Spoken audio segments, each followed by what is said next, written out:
बिस्मिल्लाहिर्रहमानिर्रहीम। अस्सलाम वालेकुम नाज़रीन, आप देख रहे हैं प्रोग्राम सिटी एट 10 और मैं हूं आपकी मेज़बान अना यूसुफ। इस दुआ और इस उम्मीद के साथ कि अल्लाह ताला हम सब के लिए आसानियां पैदा करे और हमें आसानियां बांटने की तौफीक अता फरमाए। आज के शो का आगाज़ कर लेते हैं मंडे और मंडे को भरपूर एनर्जेटिक शो होना चाहिए क्योंकि आप ऑफ के बाद आते हैं तो ऑब्वियसली एक्टिव भी होते हैं और अच्छे तरीके से आपने तमाम काम अपना प्लान भी किया होता है। तो आजकल मेरी प्लानिंग थोड़ी स्लो चल रही है, लेकिन आपकी टीम खासी एक्टिव हो तो आपकी प्लानिंग भी अच्छी चलना शुरू हो जाती है। आप खुद ब खुद एक्टिव हो जाते हैं अगर आपके इर्द गिर्द काम करने वाले लोग मौजूद हो। खैर, मेरे साथ तो यही हुआ है। अभी ऑफिस भी इस टाइम क्योंकि आपको पता है यही टाइम होता है पीक टाइम, 12 बजे के बुलेटिन की तैयारी के लिए सभी रिपोर्टर्स फील्ड में हैं और एक्टिवली हमारी टीम इस वक्त काम भी कर रही है क्योंकि हमने आपको बाखबर रखना होता है शहर की हर खबर से। तो इंशाल्लाह हम अपने प्रोग्राम में भी यही सिलसिला इसी तरह से जारी रखेंगे।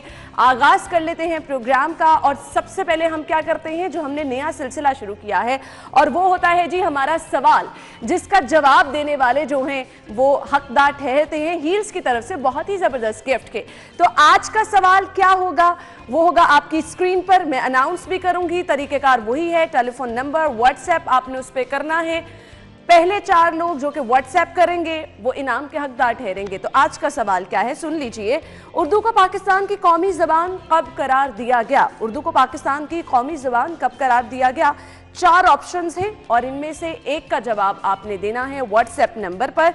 ऑप्शन ए है जी 1947, ऑप्शन बी है 1965, ऑप्शन सी 1950 और ऑप्शन डी है 1954।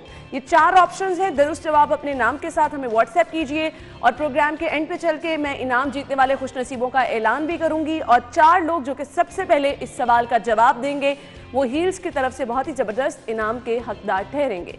सो नाज़रीन, ये था हमारा आज का सवाल। आगे बढ़ते हैं और शामिल कर लेते हैं आज का पहला सेगमेंट, जान लेते हैं मौसम की सूरत हाल।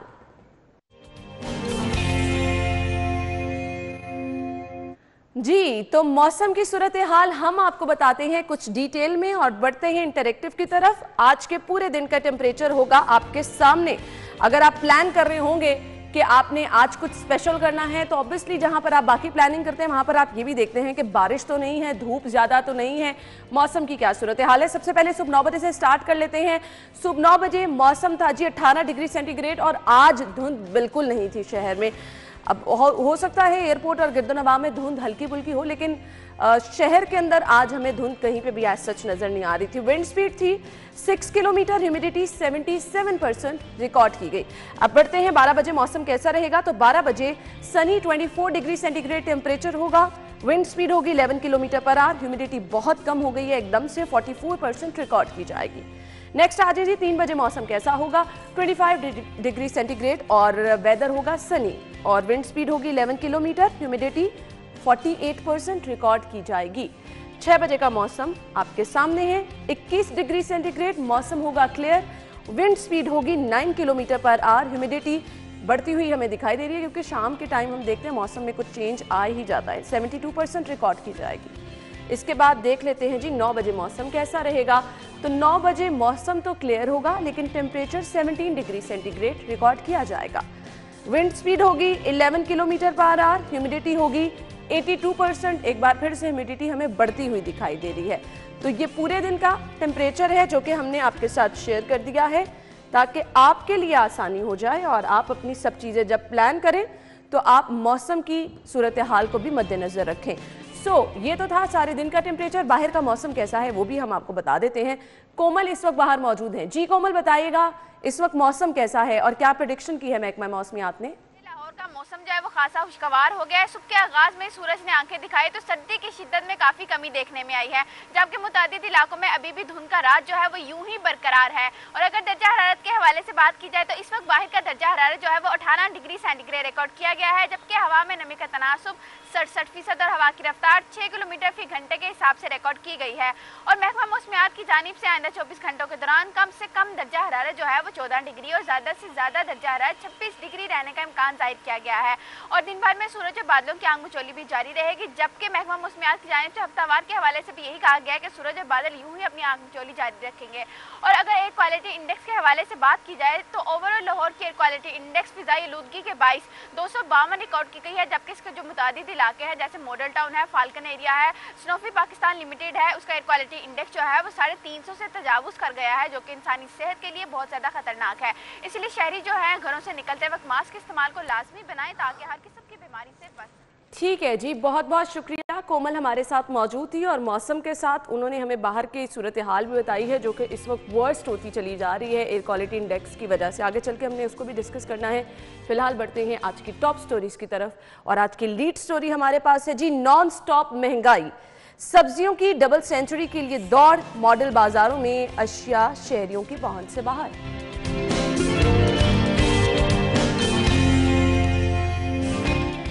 वजीर सेहत की बेटी के लिए किंग एडवर्ड यूनिवर्सिटी में नया शोबा, नई आसामी तख्लीक। लेस्को वेयर हाउस इंक्वायरी ठप, 3 माह बाद भी जिम्मेदारों का तयन न हो सका।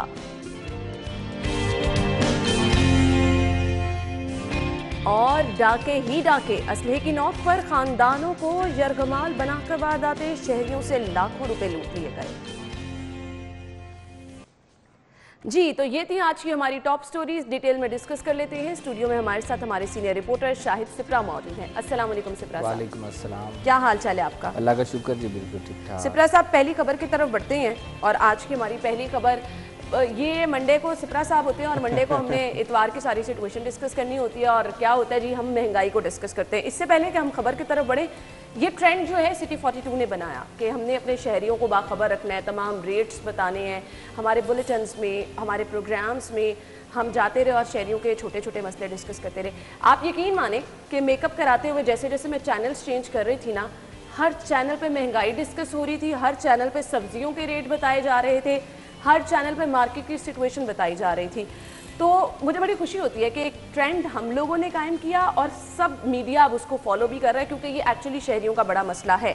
क्या कहेंगे? बिस्मिल्लाहिर्रहमानिर्रहीम। देखें, आपने बिल्कुल ठीक कहा कि हम लोगों ने रेट्स देना शुरू किए और भी बहुत सारी ऐसी चीज़ें हैं कि आप फल और अशिया ज़रूरिया और जो आपकी सब्जियां हैं उनकी कीमतें किस तरह हैं, उसका रुझान क्या है। अच्छा, ये घर घर की कहानी है, आपका मॉर्निंग शो है। अब देखें, इस वक्त जितने लोग आप हमारे नाजरीन जो सुन रहे हैं या देख रहे हैं, उनको इसमें है कि तैयारी करनी उन्होंने, अब दोपहर का खाना है, रात का खाना है तैयार करना। फिर उस दूसरा जो इस पे सबसे ज़्यादा जुल्म किया है कि मौजूदा गवर्नमेंट में जो महंगाई ने डेरे डाले हैं और महंगाई के बाद अब लोग परेशान हैं। बिल्कुल। अब उनका देखना, उनका पढ़ना और उनको मालूम होना उनके लिए बहुत ज़रूरी है। इसलिए लोग जो हैं वो ज़्यादातर अब इस तरफ रागिब हैं कि हम देखें कि इस वक्त आज क्या रेट चल रहे हैं और जो हालात तो नजर आ रहे हैं वो तो बहुत बुरे नजर आ रहे हैं। मुझे तो कोई बड़ी खबरों से लोगों को अपडेट रखा जाता है, वहां पर अब ये भी एक बहुत बड़ी खबर बन मैं कहता हूँ कि घर में ये सबसे बड़ी खबर है। लेकिन जिसका बजट मुतासिर हो रहा है, जिसने अगर सब्जी लेने जाना तो रोजाना उसका रेट बढ़ जाए, अगर वो उसका ब्रॉयलर गोश्त लेने जा रहा है उसकी कीमत बढ़ जाए, या अशिया जरूरी है कोई चीज़ भी लेने जाएगा, अगर वो राशन घर का लेने जा रहा है तो उसकी कीमतें बढ़ जाएंगी, तो वो तो इफेक्ट हो रहा है ना। तो वो मुतासरीन में आपके सारे लोग शामिल हैं, आम जो कंज्यूमर है, आम शहरी है, वो शामिल है। इसलिए ये चीज़ें जो हैं उनके साथ बराह रास्त मुंसलिक हैं। हमारे जो शहरी हैं उनके साथ मुंसलिक हैं, वो इनको देख रहे होते हैं कि आज की जो भाव है, आज की कीमतें क्या चल रही हैं।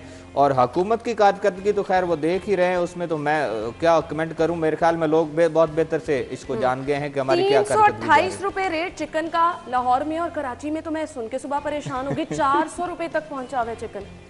यकीन माने, मतलब कभी ये चीजें सुनी भी नहीं। तो लाहौर के रेट पे हैरान नहीं हुई आप कंपैरेटिवली ना। मुझे आप बताएं, आप ये अच्छा, यहाँ पे हमारे पास पूरी पोल्ट्री एसोसिएशन है, पूरी मार्केट है, यही गोश्त आपको 140 रुपए भी फरोख्त होता है, 145 रुपए भी फरोख्त होता है।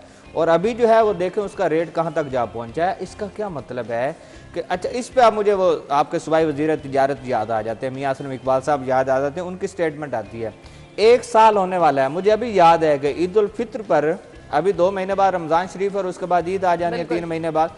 मुझे याद है जब ईद उल फित्र पर ये रेट बढ़ा और उस वक्त सूबाई वज़ीर साहब ने ये स्टेटमेंट दी कि हम जो सरकारी रेट जिसका तयन करेंगे उस पर ये गोश्त जो है इनको फ़रोख्त करना पड़ेगा।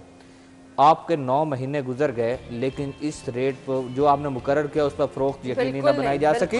और आज देखें रोजाना कभी 10 रुपए कभी 5 रुपए की बात भी की थी, जाने दें क्या क्या बातें याद कराएंगे हम अपने देखने वालों को। मतलब उन्होंने तो कहा था कि जी रोटी इतने की हुई तो हम इस्तीफा दे देंगे। और नहीं, इस्तीफे तो छोड़ दें, इस्तीफा तो मजाक था ना, या फिर सियासी बयान था या फिर मजाक था। अगर इस्तीफे देने पे आते तो मेरे ख्याल में अब तक ये सब जा चुके होते। इनकी माजी की स्टेटमेंट्स अगर आप देखें आजकल सोशल मीडिया पे आ भी रही हैं, अब उनको सुने, उनके जो बयानात हैं, उसके बाद उनको घर चले जाना चाहिए और इखलाकी जुर्रत का मुजाहिरा करना चाहिए। लेकिन इक्तदार छोड़ने को किसी का दिल नहीं करता कि इक्तदार को छोड़ा जाए। की बात की तो मैं अभी मौजूदा सूरत हाल को कुछ रिलेट करना चाहूंगी। जो हमारा सियासी मंजरनामा चल रहा है, सियासी मंजरनामा क्या है, हर तरफ सेनेट इंतखाबात की बातें हो रही हैं, मरियम नवाज शरीफ साहिबा धड़ाधड़ जलसों से खिताब कर रही हैं, हुकूमत को आप देख लें कि वो अपोजिशन पर तीर बांधने को तैयार हैं। अवाम की कौन सोच रहा है? ये जो महंगाई हो रही है, जिस रेशों के साथ हो रही है, ये होती चली जा रही है। ये चीजें अब मेरे ख्याल से किसी की तरजीह नहीं रही हैं, वो चाहे ऑपोजिशन है वो चाहे हुकूमत है। देखें ये शुरू से नहीं रही, मुझे ये बताएं। लेकिन आड़ ये लेती रही है अपोजिशन। देखें मेरी बात सुने, अपोजिशन तो अपोजिशन का काम क्या है कि आप चाहे उनके सियासी मफादात उसमें शामिल हों, लेकिन वो आवाम की तर्जुमानी कहीं ना कहीं पर कर रहे होते हैं, वो आवाम के साथ खड़े होते हैं। जो ये साहिब इक़्तिदार होते हैं वो आवाम के साथ चलना चाह रहे होते हैं, लेकिन उनके जो हालात हैं वो आपके सामने हैं। मुझे ये बताएं, चाहे अपोजिशन है चाहे आपकी मौजूदा जो हुकूमत है, आपने कहा कि सेनेट इंतखाबात हैं, हमें सेनेट इंतखाबात से हमारा कोई ताल्लुक नहीं है। बिल्कुल। आम जो सारिफ है, आम मजदूर जो आदमी है, उसका उससे कोई ताल्लुक नहीं है। डस्का में इलेक्शन हुआ, कौन जीता कौन हारा उससे हमारा कोई ताल्लुक नहीं है। सियासी वाबस्तगी अपनी जगह पर, कारकुन जो हैं उसके साथ नारेबाजी करें, जो आपके 3-3 घंटे के प्रेस कॉन्फ्रेंसिस करें, उससे हमारा कोई ताल्लुक नहीं है। मजदूर आदमी का, मतवसत तबके का या तनख्वाहदार तबके का ताल्लुक किससे है कि उसको अशिया ज़रूरिया किस कीमत पर मिल रही है। मेहनत करने के बाद घर क्या लेके वो रोजी जो कमा रहा है उसके मुताबिक उसका बजट है, उसको जो आटा घी चीनी या दीगर जो अशिया ज़रूरियाँ हैं उसको किस कीमत पर मिल रही हैं। सुबह के वक्त में एक शेयर जो है वो 100 रुपये में है, शाम में वो 120 या 130 रुपये में हो जाए, तो फिर इसमें उसने इलेक्शंस के साथ कुछ नहीं उसका लेना देना। उसने देखना है कि हुकूमत हमारे लिए क्या कर रही है। आप 2-2 घंटे बैठ कर प्रेस कॉन्फ्रेंसिस कर दें, यही कोई आधा घंटा बताए ना कि हम जब आए थे क्या हालात थे और इस वक्त क्या हालात हैं, ये भी तो कभी ये मौजूदा हुकूमत बताए। इस पर नहीं जाएंगे, इसलिए ये सियासी जो ड्रामा चला जा रहा है इससे निकलना है। लेकिन मेरे ख्याल में अब तो वक्त ही गुजर गया, अब क्या निकलना है। अभी आप 4-5 महीने और ठहरिएगा, अगले इलेक्शन की तैयारियां शुरू हो जाएंगी, किसको टिकट देना है, किसको उम्मीदवार ठहराना है, किसको क्या करना है, तो ये सारी चीजें यहीं रह जाएंगी। लेकिन इस सब में हो गया क्या कि ये महंगाई जो है वो और बढ़ती हुई नजर आ रही है। आगे माह मुबारक भी है तो चीजें तो कंट्रोल से बाहर होती जा रही हैं। सिप्रा साहब, पोल्ट्री फार्म मालिकान रेट बढ़ाकर करोड़ों कमा रहे हैं, ये कहते हैं दुकानदार। मैं थोड़ा सा रिलेट करना चाहूंगी, बल्कि याद दिलाना चाहूंगी कि माजी में कहा जाता था जी कि ये रेट कहाँ से निकलते हैं, इस वजह से कमाई की जा रही है, पैसे बनाए जा रहे हैं। चीनी वाले स्कैंडल का क्या बना? ये देखें माजी में जो बातें होती थी, अभी तो वो जेल में है ना, अभी तो वो जेल में है ना। हमजा शहबाज शरीफ की आप बात कर रहे हैं ना, पैसे कौन बना? वो यही होता था कि इनका अपना कारोबार है, इस वजह से रेट्स बढ़ते हैं। मुझे ये बताएं कि आपने 1 साल में जो एक ही वादा, चलो सूबाई वजीर को बाकी छोड़ दें गवर्नमेंट को, शहर में आप MPA इलेक्ट हुए, यहीं से आपको वजारत मिल गई और आपने सारी जिंदगी लाहौर की सियासत की है, उसके बावजूद इनको कंट्रोल नहीं कर सके। इसका क्या मतलब है? या फिर आप चाहते नहीं है या फिर आपके बस में नहीं है। और मुझे ज्यादातर लगता है कि बस में नहीं है। नजर आते थे, लोगों के पसंदीदा थे मियां आसम इकबाल साहब, अब उन्हीं लोगों के साथ मिलने से भी कतरा रहे हैं, उन्हीं लोगों को जवाब देने को कौन फेस करेगा? मुझे ये बताएं कि जिसके घर में फाके हैं, जिसके बच्चे जो है वो दूध से बगैर बैठे हुए हैं या घर में राशन मौजूद नहीं, तो उनको फेस करना कोई आसान काम है? वो लोग तो सवाल करेंगे कि जब आप यहाँ तकरीर किया करते थे, मैंने हल्का उनका कवर किया हुआ है, मुझे पता है कि मियां आसम इकबाल साहब जब तकरीर करते थे या आप हमाद अजहर साहब जो हमारे विफाकी वजीर हैं वो क्या करते थे, वो भी मैंने कवर किया हुआ है। तो आम इंतखाबात में उनकी तकरीरें देख लें और आपके हालात देख लें, ये टोटल जो है उसके बरक्स चीजें जा रही हैं, लेफ्ट राइट जा रही हैं सारी चीजें। इसलिए अवाम का कोई पुरसान हाल नहीं। अब सब्जियों की कीमतों पर आप आ जाएं कि एक भिंडी की कीमत जो है वो 32 रुपए फी किलो के हिसाब से एक दिन में बढ़ती है, करेले 11 रुपए फी किलो के हिसाब से बढ़ते हैं। मुझे ये बताएं कि वो सब्जी जो आपकी मौसमी सब्जी है, जो मौसम सरमा की सब्जी है, अगर वो कीमतें इस तरह बढ़ रही हैं तो बाकी चीज़ें तो बहुत पीछे रह जाती खैर, हमने अपने नाज़रीन को सब्जियों के रेट भी बताने हैं। अब जब हम बात कर रहे हैं तो मार्केट रेट बताने बहुत ज़्यादा ज़रूरी हैं। तो हम जुनेद से राब्ता करेंगे, सब्जियों की कीमतें आपको बताएंगे, लेकिन ब्रेक का कहा जा रहा है। ब्रेक के बाद वापस आते हैं तो आपको बताते हैं कि सब्जियों की कीमतें क्या हैं। हमारे साथ ही रहिएगा।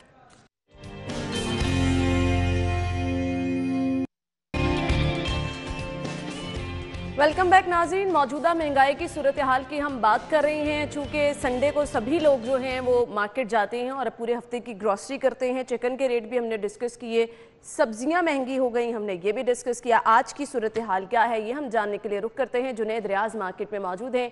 जी जुनेद, बताइए सब्जियाँ किस कीमत पर मिल रही हैं और शहरियों का क्या कहना है इस पर? जिस वक्त मैं टाउनशिप सब्ज़ी मंडी में मौजूद हूँ, जहाँ पर सुबह के वक्त जो है वो सब्ज़ियों के रेट की अगर बात की जाए तो सब्ज़ियों के रेट में जो है 5 से 10 रुपये जो है वो मुख्तलिफ़ सब्ज़ियों में इजाफ़ा देखने में आ रहा है, जिस पर शहरियों ने जो है वो शदीद तशवीश का इज़हार किया कि ज़िला इंतज़ामिया जो है वो सब्ज़ी फ़रोशों को मुनासिब कीमत के ऊपर सब्ज़ियाँ फ़रोख्त करने में जो है वह नाकाम हो चुकी है, और इसलिए ज़िला इंतज़ामिया को चाहिए कि वो वक्तन फ़वक्तन जो है वो सब्ज़ी मंडियों का विज़िट करें, ताकि सब्ज़ी फ़रोशों को जो है मुकर्ररा रेट के ऊपर सब्ज़ियाँ फ़रोख्त करने पर जो है आमादा किया जा सके। अगर सब्ज़ियों के रेट की अगर बात की जाए तो आज आलू जो है वो 40 रुपये किलो के हिसाब से फ़रोख्त हो रहा है, और इसी तरह टमाटर और प्याज 30 से 40 रुपये किलो जो है फ़रोख्त किया जा रहा है। इसी तरह अगर लहसुन की बात की जाए तो 200 रुपये किलो, और अदरक जो है वो 300 रुपये किलो के हिसाब से फ़रोख्त किया जा रहा है। इस तरह खीरा जो है वो 40 रुपये किलो, जबकि करेले जो हैं 280 रुपये किलो के हिसाब से फ़रोख्त किए जा रहे हैं।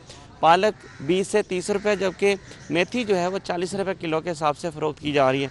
बैंगन जो है वो 80 रुपये किलो के हिसाब से, और बंद गोभी और फूल गोभी जो है 30 रुपये किलो के हिसाब से फ़रोख्त की जा रही है। इसी तरह अगर शिमला मिर्च की बात की जाए तो 100 रुपये किलो, सब्ज़ मिर्च जो है 200 रुपये किलो के हिसाब से फ़रोख्त की जा रही है, और लीमू 120 रुपये किलो के हिसाब से फ़रोख्त की जा रही है। इसी तरह शलजम और गाजर जो है वो 20 से 30 रुपये किलो के हिसाब से फ़रोख्त की जा रही है, जबकि मुंगरे जो हैं 50 रुपये किलो आज रेट जो है वो मुकर्रर किया गया है। और दूसरी जानब अगर मुर्गी के गोश्त की बात की जाए तो तकरीबन 320 रुपये किलो के हिसाब से जो है मुर्गी का गोश्त फ़रोख्त किया जा रहा है, जबकि ज़िंदा मुर्गी जो है उसका रेट जो है वो 222 रुपये मुकर्रर किया गया है। और इसके ऊपर शहरियों ने शदीद तशवीश का इज़हार किया, और उनका कहना है कि सब्ज़ी फ़रोशों के ऊपर जो है वो कंट्रोल किया जाए और उनके खिलाफ़ कार्रवाई की जाए जो महंगे दामों जो है सब्ज़ी फ़रोख्त कर रहे हैं। और दूसरी जानब सब्ज़ी फ़रोशों का कहना है कि उन्हें सब्ज़ी मंडी से जो रेट मिला है उस हिसाब से ही वो यहाँ पर फ़रोख्त कर रहे हैं, और रेट मुकर्ररा जो किया गया है ज़िला इंतज़ामिया की जानिब से उसी रेट पर वो। ठीक है जी Junaid, thank you so much, आप हमारे साथ मौजूद थे। सब्जियों की कीमतें आपने बताई, और जुनेद की ये बात सुन के मैं हैरान हो गई हूँ कि बैंगन 80 रुपये किलो मिल रहे हैं। होता क्या था कि जब घर में कहा जाता था ना बैंगन बनाने हैं तो अम्मा को मैं कहती थी नहीं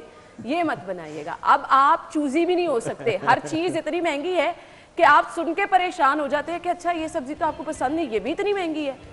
तो ये तो बहुत हैरान कुन बात है। आप बैंगन पे हैरान हो रही हैं, ये गोभी और बंद गोभी जो है वो 5 रुपए 10 रुपए किलो के हिसाब से रेडियां जो है गली मोहल्ले में फिरती थी, ऐलानात होते थे। और खीरा 40 रुपए फ़रोख्त हो रहा है, ये भी इसी तरह 10-12 रुपए 15 रुपए किलो के हिसाब से मिलता था। इसका क्या मतलब है कि हर चीज़ में जो कीमतें हैं वो 200-300% तक जो बढ़ी हैं वो कंट्रोल नहीं हुई। अब थोड़ा सा आपको 10-15 दिन पहले चले जाएं तो यही अदरक जो है आपको 700 रुपये 600 रुपये 550 तक थी। आज चलो कीमत जो है वो 300 रुपये किलो के हिसाब से अभी भी ज़्यादा है।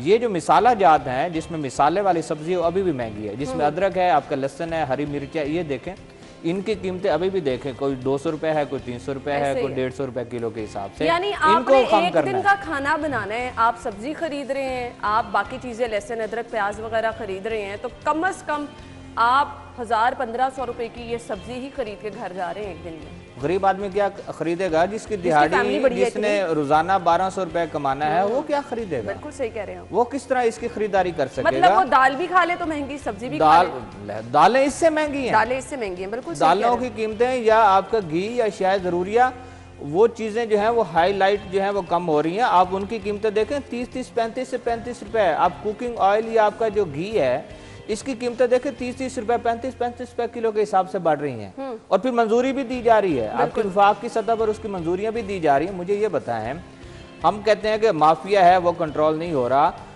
जिस बात की आप खुद मंजूरी देंगे तो उस पर हम क्या करेंगे? बिल्कुल। इसका क्या मतलब है कि या फिर आप किसी को नवाजना चाह रहे हैं, या फिर आपके बस में नहीं है, या फिर गरीब आदमी की जो आवाज़ है या गरीब आदमी का जो दुख है उसका आप मदावा नहीं करने चाहते। और लास्ट वाली बात मुझे ज़्यादा लगती है कि वो बात हुई थी ना कि गरीब आदमी नहीं रहेगा, तो मेरे ख्याल में उसका आप कुछ अगर दूसरा पहलू देखें तो मेरे ख्याल में आज हालात वही है। बिल्कुल आपने सही कहा, माफिया की आड़ में आप ना जाने क्या क्या करते जा रहे हैं। लेकिन एक बात मेरी आपकी जो है मुझे बड़ी क्लिक की है, आपने कहा या तो आप नवाजना चाह रहे हैं, नवाजना तो यहाँ पे जो चाहता है और फिर जैसे चाहता है वो कर दिखाता है। हमारी अगली खबर भी इससे रिलेटेड है और खबर ये है, वजीर सेहत की बेटी के लिए किंग एडवर्ड यूनिवर्सिटी में नया शोबा कायम कर दिया गया। इसे कहते हैं नवाजना, इसे कहते हैं मेरिट। शायद जिसके बड़े बड़े दावे किए गए थे, ये मेरिट है तो नहीं, लेकिन पाकिस्तान तहरीक इंसाफ का मेरिट ये है। इसको हम डिस्कस करते हैं, ब्रेक के बाद आते हैं। Stay with us.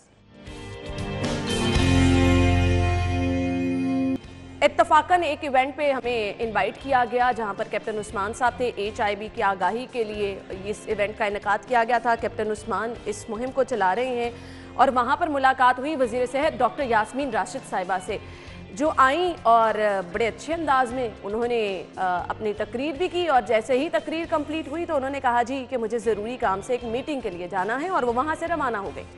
अब सहाफ़ी भी वहाँ पे मौजूद थे, एंकर्स को भी मदऊ किया गया था। तो कोशिश सभी की ये थी कि वज़ीर सेहत साहिबा से सवाल किया जाए, क्योंकि जब उन्हें शो में इन्वाइट किया जाता है तो वो टाइम देने से कासिर होती हैं। तो हमने कहा चले मौका गनीमत समझिए। मैं तो एक्चुअली खुश हो गई थी कि डॉक्टर साहिबा से वहाँ पे बात भी करेंगे और शो में उनको इन्वाइट भी कर लेंगे, लेकिन हमेशा की तरह नो रिस्पॉन्स। अब जहां पर काम आप करना चाह रहे हैं वहां पर बड़े ज़बरदस्त तरीके से काम भी हो रहे हैं। काम इस तरह से हो रहे हैं, वजीर सेहत डॉक्टर यास्मीन राशिद, जिनके आने पर सभी लोग इतने खुश थे कि क्योंकि वजीर सेहत साहिबा डॉक्टर हैं, और हमने खासा उनको मुतहरिक भी देखा। जब कभी भी मुझे अच्छी तरह से याद है, शायद सिपरा साहब यंग डॉक्टर्स एहतजाज करते थे, डॉक्टर साहिबा सबसे पहले सामने होती थी और मरीजों के लिए आवाज उठाती थी। ये क्या हो रहा है सब कुछ, कहाँ देखिए एक पंजाबी की मिसाल है कि अखीर हुई पई है, एक्सट्रीम पे चीज हुई पई है। वाकई अखीर हो गई। ये जो बात आई है सामने कि आपने अपने बच्चों को नौकरी दिलवानी है, नहीं तकलीफ कर दी है। यहाँ पे लोग रुल रही हैं डिग्रियां पकड़ गए, और वो पत्नी कहाँ पे वो करोड़ नौकरी गई और कहाँ गए वो सारी चीजें। या तो लोग बेरोजगार हो गए, बहुत सारे ऐसे लोग हैं जिनकी तनख्वाहें कम होगी, बहुत सारे ऐसे लोग हैं जिनको कम तनख्वाह पे गुजारा नहीं था, वो बेरोजगार हो गए। मतलब लोग डिग्रियां पकड़े बैठे हैं, बेरोजगार हो गए हैं। अब एक एग्जाम्पल है, देखें आपकी वजीर साहिबा की बेटी है, उनको आपने भर्ती करना है, आपने पूरा शोबा ही नया बना दिया।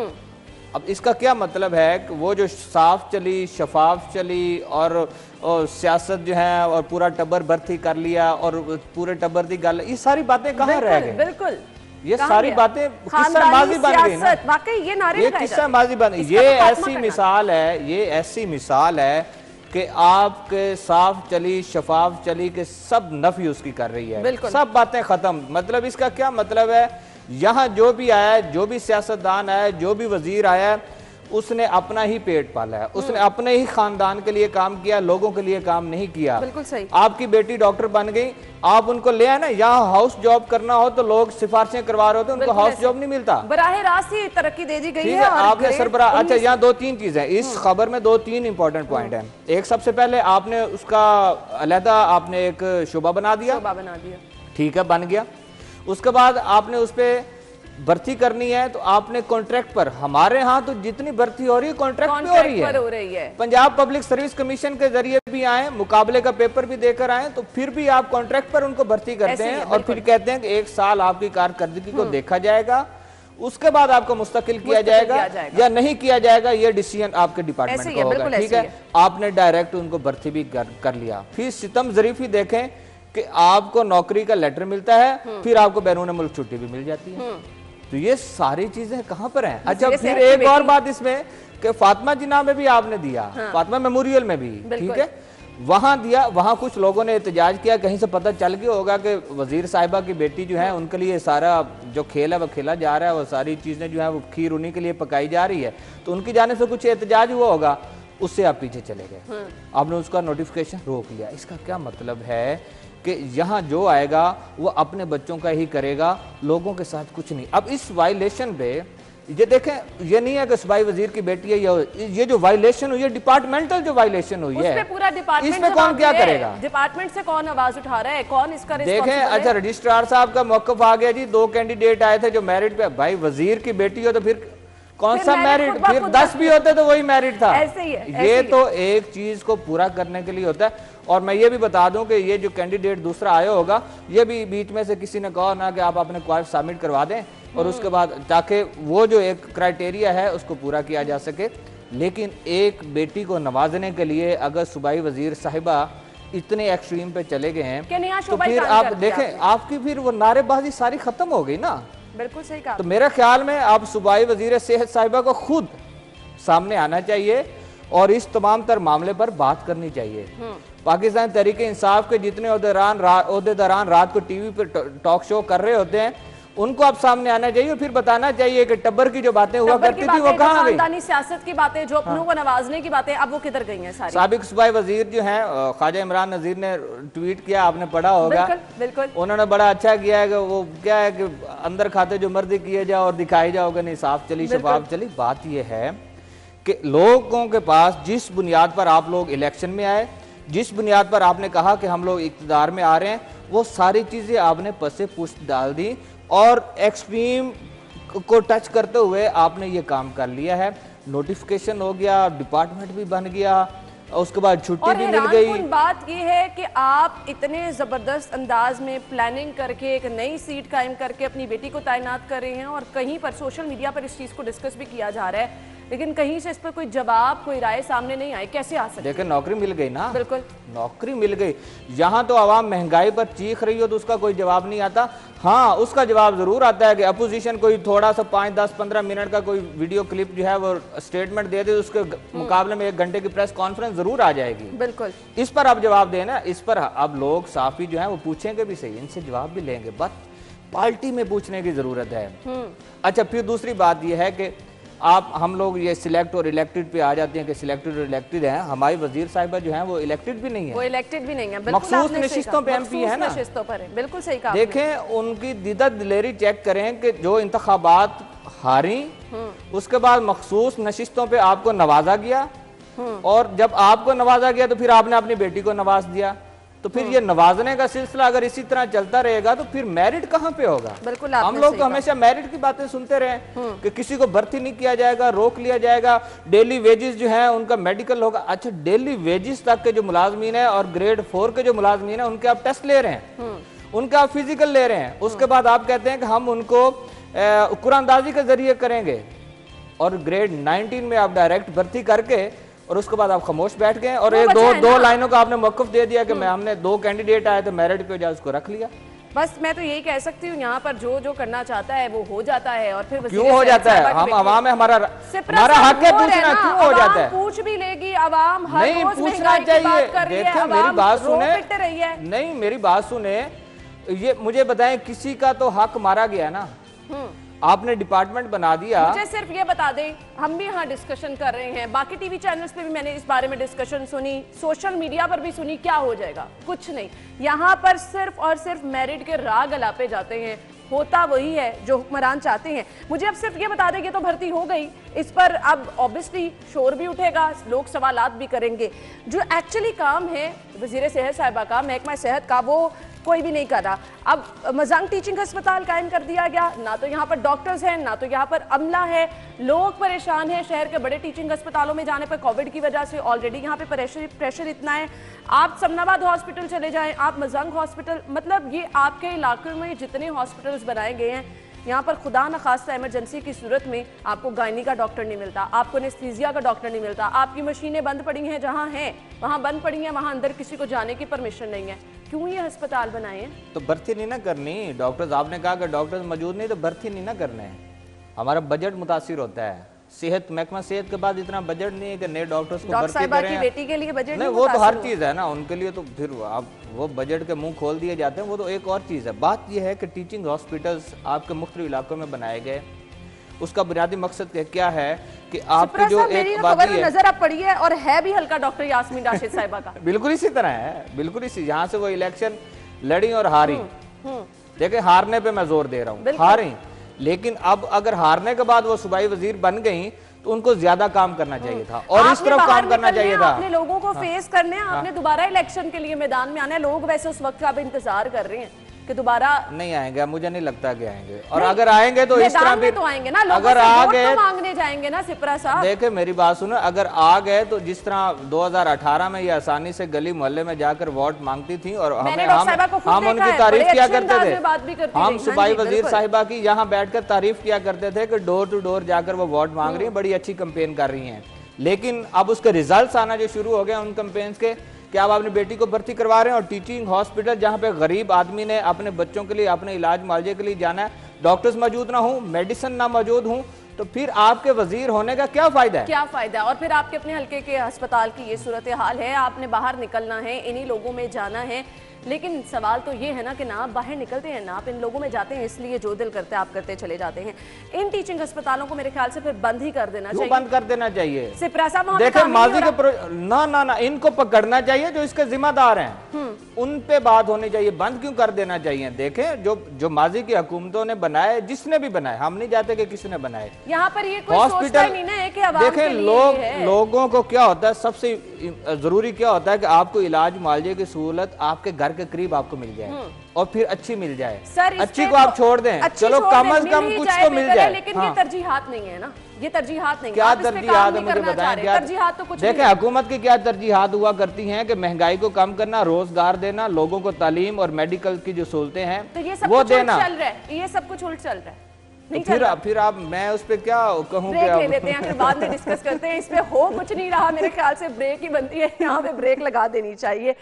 ब्रेक के बाद हमने डिस्कस करने हैं जी लेस्को वेयर हाउस इंक्वायरी ठप और 3 माह बाद भी जिम्मेदारों का तायुन नहीं हो सका। ये बात है जो हमने पहले भी की, अब भी कर रहे हैं, जिसका जो दिल कर रहा है वो कर रहे हैं। हम ब्रेक ले लेते हैं क्योंकि हम ब्रेक ही ले सकते हैं, वापस आते हैं।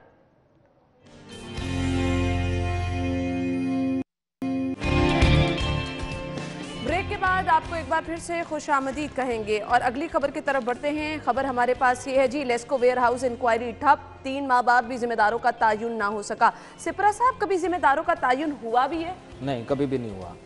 मतलब मुझे तो ये खबर नहीं ना समझ आ रही है, तायुन हुआ कब? तायुन कब होता है कि आप लाइनमैन को सस्पेंड कर दें, मीटर रीडर को सस्पेंड कर दें, ALM को सस्पेंड कर दें, कासिद जो है डाक वाला जो है उसको सस्पेंड कर दें। जो ऑफिसर्स हैं उनके खिलाफ कभी भी कोई ऐसा नहीं है कि सामने आया हो कि आपने सिवाय OSD के या फिर कोई इंक्वायरी है तो चल रही है, वो फाइलों में दबी हुई है और अल्टीमेटली जब प्रमोशन आपकी आती है तो उसके बाद वो भी हो जाता है। ये देखें, आप लेस्को के वेयर हाउस में आतिशज़दगी होती है, उसके बाद इस बात की इन्वेस्टिगेशन शुरू होती है कि इसमें आग लगाई गई या लगी। ये बड़ा इंपॉर्टेंट पॉइंट था कि 132 kV के आपने सामान रखा हुआ है, करोड़ों रुपए का सामान है आपका, उसमें कंडक्टर है, आपके ट्रांसफार्मर्स हैं, इंसुलेटर्स हैं और बहुत सारी चीजें उसमें शामिल हैं। अब बात क्या है कि जब ये आग लगी और उसके बाद लेस्को ने अपनी सतह पर तहकीकात की, लेकिन अपनी सतह पर जो होने वाली तहकीकात हैं उसमें से कोई रिजल्ट सामने नहीं आता, वो खत्म हो गई। उसके बाद पाकिस्तान इलेक्ट्रिक पावर कंपनी ने इस बात का नोटिस लिया और उन्होंने एक तहकीकाती कमेटी तश्कील दे दी जिसके हेड जो है वो चीफ इंजीनियर को बनाया गया और फिर लेस्को से उसमें कोई मेंबर नहीं रखा गया। आपने एक डिप्टी डायरेक्टर फैसलाबाद से रखा, एक दूसरा डिप्टी डायरेक्टर अली मदद जो है और एक उमर हयात गोंदल, उनको आपने दूसरी जो कंपनी है वहाँ से रखा। अच्छा, अब होता क्या है, इंक्वायरी शुरू होती है, लेस्को हेडक्वार्टर्स में इजलास होता है, आप रिकॉर्ड ले लेते हैं, रिकॉर्ड लेने के बाद गायब है। तहकीकाती कमेटी कहाँ पर है कोई पता नहीं, उसकी वजूहात क्या सामने आ रही है, कोई पूछ। देखिए मुझे ये बताएं, पेप्को के MD चेंज हो गए, पेप्को खुद गैर फाल होती जा रही है, आप वहाँ पे ब्यूरोक्रेट्स आपने बिठा दिए हैं, उनकी मर्जी वो पूछें ना पूछें, कमेटी खेलना हमारे यहाँ ज्यादा होता है। अच्छा, क्या हुआ, उमर हयात गोंदल जो एक्टिव मेंबर था इस कमेटी का, उनका तबादला हो जाता है लेस्को में, वो मैनेजर ग्रेड 19 में उनकी प्रमोशन होती है और पॉलिसी के मुताबिक वो लेस्को आ जाते हैं फेस्को से। अब जब लेस्को में वो डायरेक्टर उनको लगा भी दिया जाता है, मुझे ये बताएं कि अब तो वो फेस्को से निकल कर लेस्को में आ गए और लेस्को वाले तो उनके पेटी भाई बन गए। बिल्कुल ऐसे ही। तो वो उमर हयात गोंदल किस तरह इंक्वायरी करेंगे? बेसिकली ये मामला आ रहा है कि जब जिस कंपनी में आप पोस्ट हो गए हैं और पेप्को ने जो बनाया था तो उस वक्त वो फेस्को में थे, उस वक्त उनको था कि शायद दीगर कंपनियों से हम जब कमेटी बना रहे हैं तो कोई इसका रिजल्ट आएगा, लेकिन जब वो लेस्को में आ गए उसके बाद खामोशी होगी। आप देखें 4 महीने गुजरने वाले हैं इस बात को, कमेटी खामोश है, करोड़ों रुपए का आपने सामान जला दिया है, लेकिन पूछने वाला कोई नहीं। और कुछ चीजें तो ऐसी भी इतलात आ रही हैं, कमेटी जो खामोश है सिपरा साहब, ये कमेटी किसी को जवाब देनी होती। ये जब कमेटी बनाई जाती है, जो लोग इसमें होते हैं जिनको ये रिस्पॉन्सिबिलिटी दी जाती है, कोई उनसे पूछता नहीं है। देखें, चीफ इंजीनियर की सरबराही में जो कमेटी बनी है उसने जनरल मैनेजर जो है उसको जवाब देना है, और उसमें लिखा होता है कि 21 दिन में या 7 दिन में आपने देने जवाब इसका देना है। लेकिन जब आगे जवाब क्या होता है कि इन्वेस्टिगेशन नहीं मुकम्मल हुई। इन्वेस्टिगेशन मुकम्मल करना कोई मुश्किल नहीं। अच्छा, इसमें क्या है, जो इतलात भी आ रही हैं और हमारे कुछ सोर्सेज जो है इसको कन्फर्म भी कर रहे हैं कि 132 का जो सामान वहाँ पे जला, आपने उसका जाली रिकॉर्ड बना लिया। अच्छा, आपने कहा कि ये सामान है वो जला नहीं है, ये जनाब हमने SRs बना रहे, स्टोर रिलीजेस बना लिए हैं, और कुछ ऑफिसर जो हैं इनको आपने इत्मीनान में लिया कि आप इस तरह के रिकॉर्ड बनाएं कि हमने ये सामान यहाँ से ड्रॉ करवाया हो तो वो जला नहीं है। तो अगर जहाँ पर इस तरह के मामलात आ जाएं, रिकॉर्ड को टेम्पर्ड किया जाए और या जाली रिकॉर्ड बना लिया जाए, तो वहाँ इन्वेस्टिगेशन कैसे होगी? बिल्कुल। इसलिए ये करोड़ों पे ये जलाया क्यों जाता है? उस वक्त जलाया जाता है जब आपने खरीदारी नहीं करनी है। आप अगला सामान जो है इस्तेमाल नहीं हुआ, आपने नई खरीदारी करनी है। नई खरीदारी क्यों की जाती है? आप कंपनीज के साथ मिले हैं, आपको कमीशन मिलना है। आपने करोड़ों रुपए का सामान खरीदना है तो उसमें आपकी परसेंटेज है। तो ये सारी चीजें इस तरह करके खेला जाता है खेल, और कौमी खजाने को नुकसान पहुंचाया जाता है। लेकिन आपकी बात वही कि जिम्मेदारों का ना तयन होता है, ना इन्वेस्टिगेशंस होती हैं, और खामोशी अख्तियार कर ली जाती है, और अल्टीमेटली वही लोग प्रमोट होते हैं। और इस वक्त जो वो लोग उस वक्त थे वो प्रमोट भी हो गए। सिपरा साहब, ये कहा जा सकता है कि आवे का आवा बिगड़ा पड़ा है, ना कोई मेरी पूछने बात वाला है, ना कोई जवाब देने वाला है। तो बस फिर शेख रशीद साहब का आपने बयान सुना है? मैंने सुना है। उन्होंने कहा कि कानून से कोई नहीं डरता। जब हम बचपन पे तो सिविल डिफेंस का एहलकार भी आ जाता तो हम घर में दौड़ जाया करते थे। आपके वजीर दाखिला कह रहे हैं कि कानून से कोई नहीं डरता। बिल्कुल। इसका क्या मतलब है कि लॉ एंड ऑर्डर की सूरत हाल तो फिर खत्म होगी ना। बिल्कुल। आपके वजीर साहब कह रहे हैं कि कोई नहीं डरता, इसका क्या मतलब है? सब खत्म। लॉ एंड ऑर्डर की आपने बात की, मुझे ब्रेक पे जाने का कहा जा रहा है, लेकिन ये खबर बहुत ज्यादा जरूरी है। शहर में हर जगह डाके हैं, खानदानों को यरगमाल बनाकर वारदातें की जा रही हैं। एक कमेंट आपका चाहिए, वाकई लॉ एंड ऑर्डर पुलिस ना माने इनके SSP ऑपरेशन मान गए। उन्होंने कहा कि ये वेव आई हुई है, जल्द खत्म हो जाएगी। अल्लाह करे वो क्राइम की वेव जल्द खत्म हो जाए। वेव आई हुई है, मैंने तो ये भी सुना है, पुलिस डिपार्टमेंट से ये भी मौक़िफ़ आया कि इतनी बड़ी आबादी के शहर में इतनी रेशो क्राइम की मैटर नहीं करती है, इसलिए आप हाइप क्रिएट ना करें। अब इस स्टेटमेंट को आप कैसे देखिए, मेरी बात सुने, डाके और राजनी जो है वो पुलिस के लिए मौत होती है। ना इनकी FIR दर्ज करने के लिए जल्दी करते हैं, ना उनकी कोशिश होती है कि इस तरह का कोई काम किया जाए जिस पे उनको जवाबदेही करना पड़े। लेकिन लोग रोजाना की बुनियाद पर घरों की दहलीज पर लूटे जा रहे हैं, खवातीन के कानों से बालियां जो है वो नोची जा रही हैं, और पुलिस का बयान जो है वो मैं उस पर अब अगर इस तरह का बयान उन्होंने दिया है तो फिर मेरे ख्याल में नौकरी छोड़ देनी चाहिए, उनको नहीं करनी चाहिए। भाई आप तहफ़्फ़ुज़ आपने देना है, तो फिर आप कह रहे हैं कि आप बरीउ जिम्मा नहीं हो सकते कंपैरिजन करके कि इतनी बड़ी आबादी है शहर की, इतना क्राइम रेशो होना कोई बड़ी बात नहीं। तो जब आपको पोस्टिंग मिली आपको नहीं पता था इतना बड़ा शहर है? उस वक्त तो आपकी खुशी होगी कि मैं किस इतने बड़े शहर का सरबराह बनने जा रहा हूँ, या मैं DIG SSP बनने जा रहा हूँ, तो उस वक्त आपको पता नहीं था। बिल्कुल। और ये गम और गुस्सा सिर्फ हमारे अंदर नहीं है, बल्कि पूरे शहर में जो लोग गैर महफूज हैं, जिनके साथ ये वारदातें होती हैं, लोग परेशान भी होते हैं, बाद में धक्के भी खाते हैं। तो रिक्वेस्ट आप लोगों से ये होगी कि खुद अपनी एहतियात कीजिए। यहाँ पर हालात बदलने वाले नहीं है, क्योंकि बहुत अरसे से यही सिचुएशन चल रही है। शाहिद सिपरा साहब, बहुत बहुत शुक्रिया आपके वक्त के लिए। ब्रेक के बाद हेडलाइंस जानिए, शो में वापस आएंगे।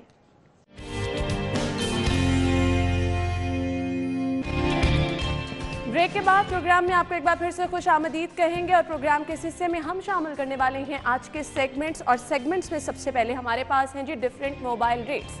कौन सा मोबाइल आप किस कीमत पर खरीद सकते हैं वो होगा सामने आपकी स्क्रीन पर, और आपको बता देते हैं जी आज कौन से मोबाइल हैं हमारे पास। पहला मोबाइल है जी इन्फिनिक्स नोट 5 मोबाइल, और इसकी कीमत है आपके सामने 37,899 रुपये में। अगर आप खरीदना चाह रहे हैं खरीद सकते हैं। कुछ फीचर्स मोबाइल के हैं वो भी मैं आपको बता दूं। रैम है इसकी 4 GB, और मेमोरी है जी इसकी 128 GB।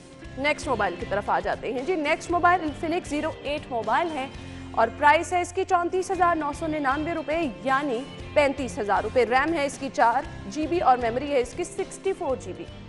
इसके बाद आ जाए नेक्स्ट मोबाइल कौन सा है जी। नेक्स्ट मोबाइल है हमारे पास इन्फिनिक्स नोट 8 मोबाइल। कीमत है इसकी 29,999 रुपये।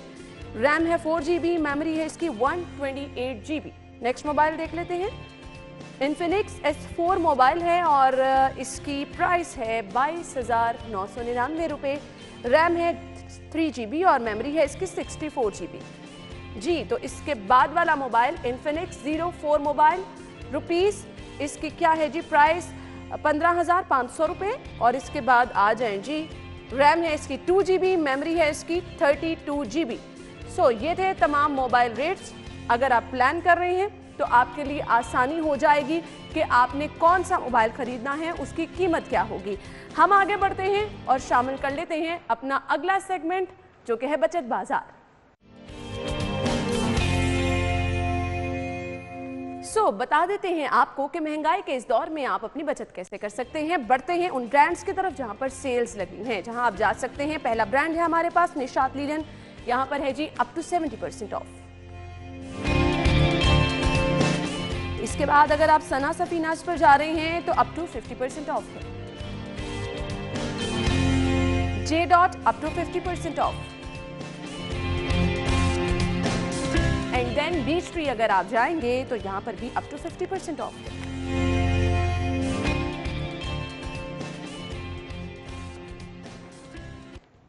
सेल्स कहाँ कहाँ लगी हैं ये तो आपने जान लिया, लेकिन आई रिक्वेस्ट कि जब भी आप घर से बाहर निकलें, कहीं शॉपिंग करने के लिए जा रहे हैं, तो रश वाली जगह पर थोड़ा सा जाने से गुरेज करें। आगे बढ़ते हैं और जान लेते हैं आज के भाव क्या है।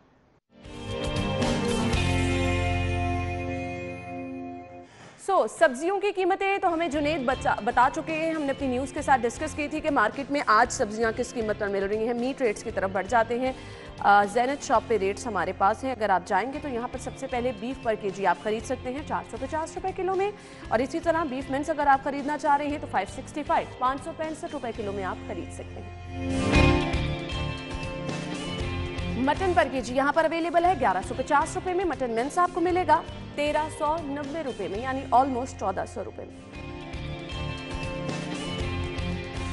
चिकन के रेट क्या हैं? जैसा कि मैंने पहले भी जिक्र किया था कि चिकन रेट भी बढ़ते चले जा रहे हैं। अगेन एक बहुत ज़्यादा कीमत में हमें इजाफा नज़र आ रहा है। हमारे पास है जी सरकारी रेट, जिसको गवर्नमेंट रेट कहा जाता है। उसके मुताबिक मार्केट में अगर आप जाएंगे, सरकारी निर्खनामे के मुताबिक 226 रुपये जिंदा मुर्गी का रेट है, और अगर आप इसका बना हुआ गोश्त खरीदना चाह रहे हैं तो ये आप खरीद सकेंगे 328 रुपये किलो में। जी, तो मीट रेट्स तो आपने जान लिए। आगे बढ़ते हैं और हमारे पास है जी एग रेट्स। अगर आप जा रहे हैं मार्केट में तो अंडों की कीमतें क्या हैं, डिफरेंट प्राइसेस हमारे सामने होंगी, वो आपके साथ शेयर कर देते हैं। रिटेल प्राइस है सबसे पहले, जिसके मुताबिक 149 रुपीज़ में आप अंडों की खरीदारी कर सकते हैं। इसके बाद आगे बढ़ते हैं और आप देख सकते हैं कि होलसेल का रेट क्या है। होलसेल पर आप 2 रुपये बचाएंगे और 147 यानी 147 रुपये दर्जन में आप अंडों की खरीदारी कर सकते हैं। इसके बाद आ जी हमारे पास है गोरमे के रेट, और अगर आप गोरमे पे जा रहे हैं और आपने खरीदारी करनी है तो आपको अंडे मिलेंगे 148 रुपये दर्जन में। तो ये थे जी तमाम तर रेट्स जो कि हमने आपके साथ शेयर कर दिए हैं। अब आगे बढ़ते हैं और आपको बता देते हैं जी करेंसी रेट्स क्या हैं अपने सेगमेंट माल के हाल में।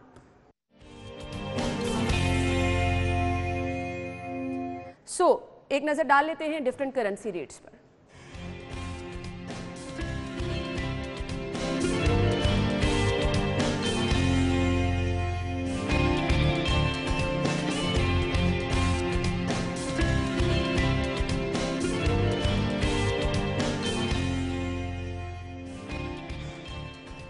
जी, तो हमारे सेगमेंट्स तो यहाँ पर जो है एंड हो चुके हैं, लेकिन हमने प्रोग्राम में आगे चल के बहुत सारी चीज़ों पे बात करनी है। आपने मिस नहीं करना, यही रहना है। मैं ब्रेक पे जा रही हूँ, ब्रेक के बाद आपको ज्वाइन करती हूँ, हमारे साथ ही रहिएगा। स्टूडियोज़ में आपको एक बार फिर से खुशामदीद कहेंगे। प्रोग्राम के इस हिस्से पे हम जिस टॉपिक पे बात करने वाले हैं, इंतहाई अहम टॉपिक है जिस पर बात करना बहुत ज़्यादा ज़रूरी है, क्योंकि हम नहीं चाहते हैं जहां पर इतने सारे मसाइल हैं वहां पर ये मसला जो बहुत बड़ा इस वक्त बन चुका है, इसमें बेहतियाती की वजह से आपकी सेहत मुतासर हो सके। बहुत सारे लोग समझ भी चुके होंगे इस वक्त शहर का बहुत बड़ा मसला स्मॉग की मैं बात कर रही हूं, जिसका पहचानना भी समटाइम आपके लिए मुश्किल हो जाता है, क्योंकि फॉग और स्मॉग आप बीच में इसका कंपैरिजन करना मुश्किल हो जाता है, और फिर जब आप कंपैरिजन नहीं कर पाते तो ऑब्वियसली आप एहतियात भी नहीं कर पाते हैं। होता क्या है कि आप स्मॉग की वजह से जब परेशान होते हैं, ऑब्वियसली घरों में तो नहीं बैठ सकते, घरों से बाहर निकलते हैं तो उसके असरात आपको बुरी तरह मुतासर कर सकते हैं।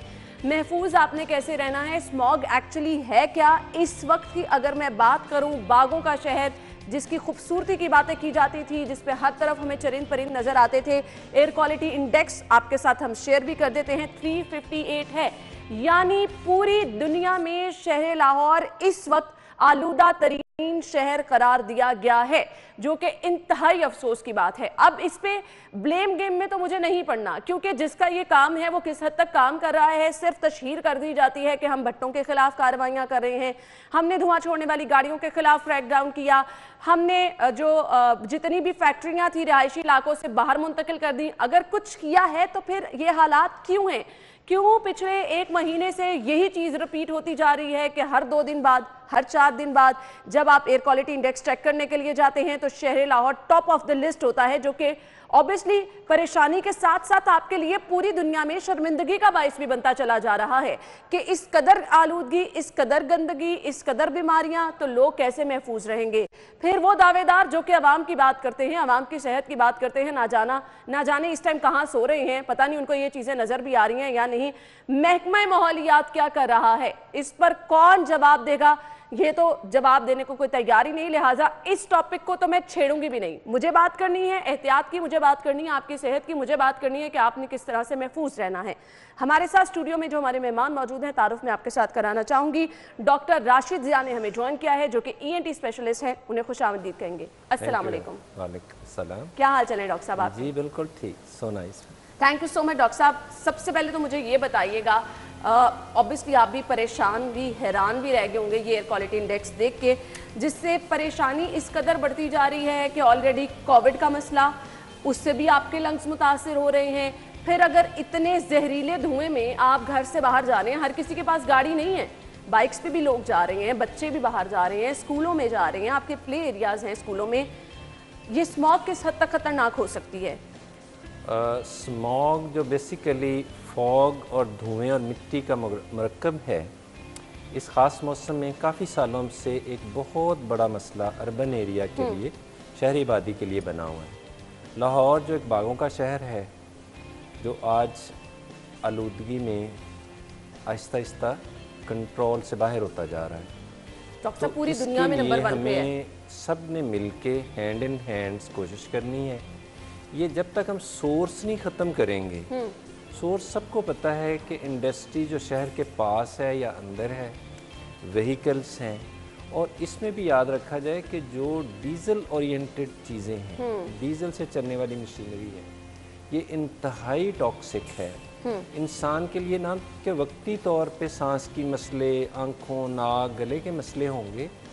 ये देखा गया है कि जो लोग ज़्यादा देर 2 डेकेड से ज़्यादा पॉल्यूटेड एरिया में रहेंगे, उनके मसाइल कैंसर जैसे हार्ट की डिजीज़ कहीं ज़्यादा होंगे उन लोगों से जिनकी ये 2 चीज़ें हमेशा याद रखनी चाहिए। लंबी देर तक ऐसी फ़ज़ा में रहने से ना कि लाइफ एक्सपेक्टेंसी कम होगी, हार्ट और कैंसर जैसे अमराज उन पॉपुलेशन में ज़्यादा होंगे। इसलिए इसके लिए तो हमें ब्रिज बांधना है। हम सब ने मिल के, तो हम ये कह सकते हैं कि इस वक्त हर तरफ आलूदगी ही आलूदगी है, तो बीमारियां ही बांटी जा रही हैं। फिर लोग किस तरह अपने आप को महफूज रखें?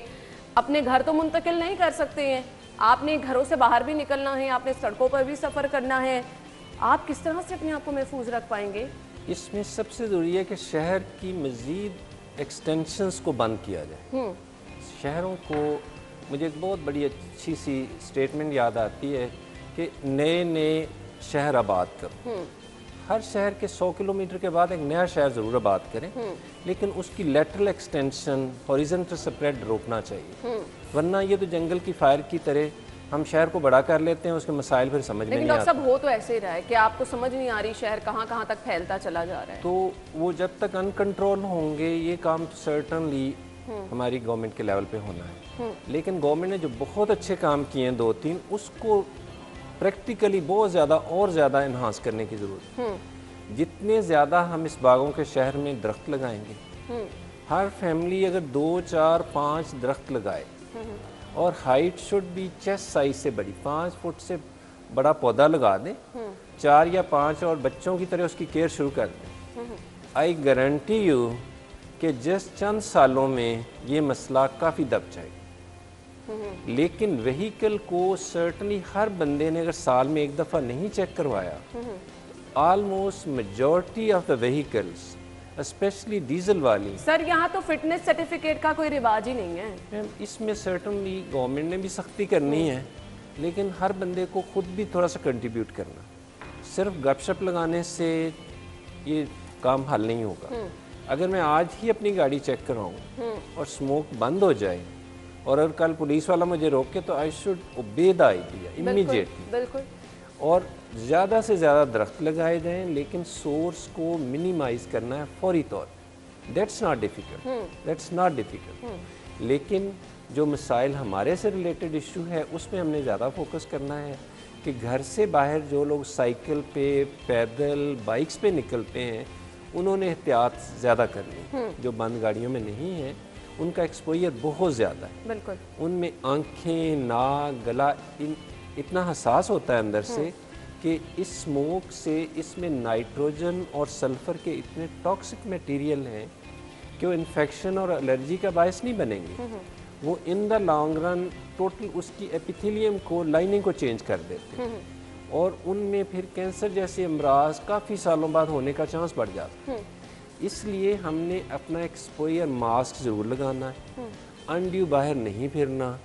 सबसे ज़रूरी ये है कि जब भी अपने ऑफिस पहुँचें या घर काम से वापस पहुँचें अच्छे तरीके से फ्लश कर लें, हाथों को ही नहीं, नाक को, गले को, आप समझे वजू कर लें। डॉक्टर साहब अब आप मौजूद हैं यहाँ पे तो लोगों को नॉर्मली नहीं पता होता, जैसा कि आपने टर्म यूज़ की कि अच्छे तरीके से फ्लश कर लें, प्रॉपर तरीक़ेकार क्या होता है वो भी हमारे नाज़रीन को बता दें। कम से कम 1-1.5 मिनट जैसे आप हाथ धोते हैं, वजू करते हैं, लफ्ज़ है पैशन या खुशू खुजू।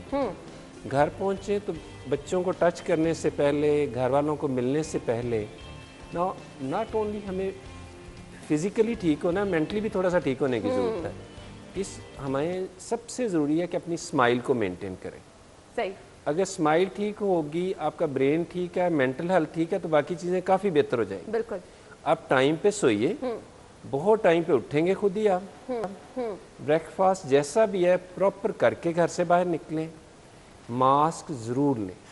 अगर आप काम पे 10 मिनट पहले निकलेंगे एक्सपेक्टेड टाइम से तो आप बहुत हैप्पी और स्लो जाएंगे। वो कहते हैं ना कि ये कौमें डेवलपिंग कंट्री भाग रही हैं, किधर भाग रही हैं कोई पता नहीं। डॉक्टर साहब ने पूरे दिन का नक्शा बता दिया कि आपने किस तरह से सारा दिन अपना प्लान करना है। और डेस्टिनेशन नहीं होती, आप स्लो चलिए, इतनी जल्दी कोई नहीं है। छोटे छोटे एक्सीडेंट फिर जानलेवा हो जाते हैं। बिल्कुल। आप जो ही ऑफिस पहुंचे आप अच्छे तरीके से नाक, गला को अच्छे तरीके से पानी से फ्लश कर लें। ठीक है।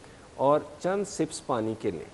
जो कौमें पानी ज़्यादा पीती हैं, साफ़ पीती हैं और लिटिल वार्म लेती हैं, उनके मसाइल सांस के, एलर्जी के और चेस्ट के ना होने जैसे होते हैं। ज़बरदस्त, ये बड़ी ज़बरदस्त इसीलिए इन्फॉर्मेशन आज आपने शेयर की है। के डेट में चिल्ड चीज़ें, आइसी चीज़ें, juice, Fiji drinks, cold drinks almost बंद कर। सही, तो ये मैसेज था डॉक्टर साहब का। लेकिन डॉक्टर साहब मुझे अब डिफरेंस बता दें कि कोविड के पेशेंट हैं, उनको नज़ला ज़ुकाम बुखार है, आप टेस्ट नहीं करा रहे हैं कि अच्छा ये तो अब रूटीन का हिस्सा बन चुकी हैं, आपको कोरोना नहीं है और आप उसी तरह हर जगह मूव कर रहे हैं, आपके लिए स्मोक भी खतरे का बायस बन सकती है। कोई ऐसे सिम्टम्स जो आपको पता चले, सिम्टम्स हो तो आपको लगे कि आप जो हैं वो स्मोक के असरात से मुतासिर हो चुके हैं, आपको अपने डॉक्टर के पास जाना है, आपको एहतियात करनी है। ये बड़ा सिंपल तरीका है, आपने बड़ा अच्छा पॉइंट रेज किया कि अगर आप बाहर एक्सपोज हुए हैं और चंद छींकें आई हैं, आपको गले में रानस फील हो रही है, आपको दवाई लेने की ज़रूरत नहीं है। सही। आप अच्छे तरीके से साफ़ पानी से आँखों को, नोज़ को ऊपर तक फ्लश कीजिए, वार्म चीज़ें लीजिए और मैक्सिमम ज़रूरत है तो पैनाडोल की एक टैबलेट ले लीजिए। इससे ज़्यादा आपको हरगिज़ कोई मेडिसिन किसी डॉक्टर की ज़रूरत नहीं है। वो साहब जिनको चंद दिनों से 2 से 3 दिनों से कॉफ आ रही है, सांस की में रुकावट आ रही है, बुखार हो रहा है, ये वो लोग हैं जिन्होंने अपने मेडिकल प्रैक्टिशनर से, अपने डॉक्टर से इमीडिएट कांटेक्ट करना। सही। रूटीन में आपको डॉक्टर के पास जाने की ज़रूरत नहीं है, ना टेस्ट कराने की ज़रूरत है, लेकिन जिनको खांसी आ रही है, छींकें आ रही हैं, वो 2-3 दिन से रुक नहीं रही है, बुखार हो रहा है, एक्सपेक्टेड है कि पूरी फैमिली में फैलाएगी चीज़, वो फिर एक लंबी, इन्हीं में से कुछ केसेस हैं क्योंकि 80 to 90% patient even serious diseases के भी, इन्फ्लुएंजा या कोविड-19, उनको कोई ख़ास अलामत नहीं आएगी। सही। अगर आपने अपनी स्माइल ठीक रखी है, मुदाफ़त ठीक रखी है, अपनी डाइट, सिंपल डाइट टाइम पे ली है, तो आपके जैसा कोई भी नहीं है, आपने अपनी इम्यून सिस्टम को खुद ही बेहतर किया हो।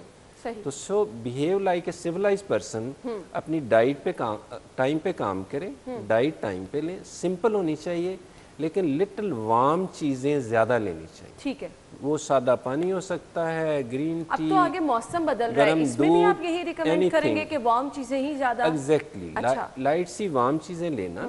आप कभी भी ये आइलैंड्स पे जाते हैं तो वहाँ पे वार्म तो बहुत वार्म हो जाता है, सन इज सो शार्प सन। तो वहाँ पे भी आप देखेंगे मलेशिया जैसे कंट्री में people are taking seafood, बिल्कुल, even roasted seafood like anything. यही उनके क्रूज। और हमारे यहाँ कॉन्सेप्ट यही है कि सी फूड का इस्तेमाल आप सिर्फ और सिर्फ सर्दियों में ही कर सकते हैं। ये बीचेस से जो दूर सिटी होते हैं उनका टेस्ट फ्लेवर डेवलप नहीं हुआ होता, दैट्स अनदर इशू। सही सही। तो हमें seafood is a biggest blessing, is a big source of vitamins, specially vitamin A and D.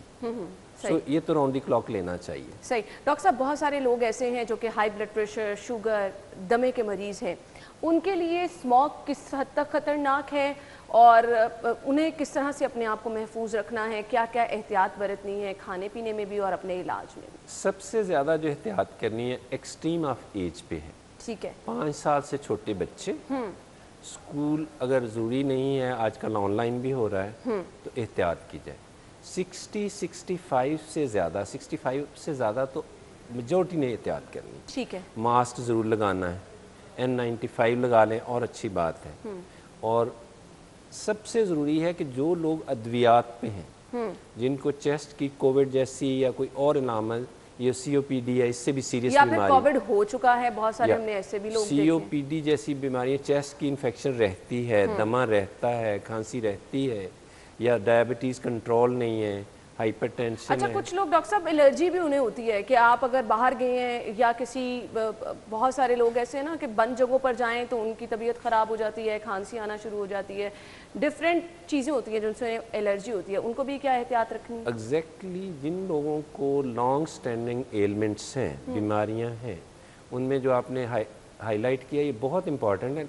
नाक की एलर्जी और एलर्जिक अस्थमा एक ही चीज़ का नाम है, it's a chain of events. ठीक है। वो लोग जिनको 10 से 20 साल नाक की एलर्जी होगी, 80 to 90% चांस है कि कमिंग ईयर्स में उनको अस्थमा हो जाएगा। सही। जिनकी नाक बिल्कुल ओपन रहेगी, नाक 2 मिनट के लिए भी बंद नहीं रहनी चाहिए। सही। If it's closed, go to washroom, flush it, फिर भी नहीं ठीक हो रही, एलर्जी की गोली लें, आपसे नहीं कंट्रोल हो रहा 2-3 दिन में, फ़ौरन डॉक्टर से रिव्यू करें। नोज बंद के साथ नहीं सोना। अच्छा, अब कुछ लोगों को अगर ये प्रॉब्लम रहती है ना तो वो सिर्फ स्टीम पर ही इक्तफा करते हैं कि आप मुसलसल स्टीम लेते रहें और you feel better. Steam overall हर किसी के लिए यूजफुल है। ठीक है। स्टीम लेने का तरीका प्रॉपर होना चाहिए कि उसमें बहुत सिंपल चीज़ें, टर्मेरिक है, बाजल लीव्स हैं, मिंट लीव्स हैं, इसके बारे में इवन इंटरनेशनल स्टडीज़ हैं कि these are useful. Even menthol crystals, even to some extent little bit, not constant use of Vicks is a, लंबी देर विक्स वगैरह का इस्तेमाल ठीक नहीं है, it leads to many complications। ठीक है।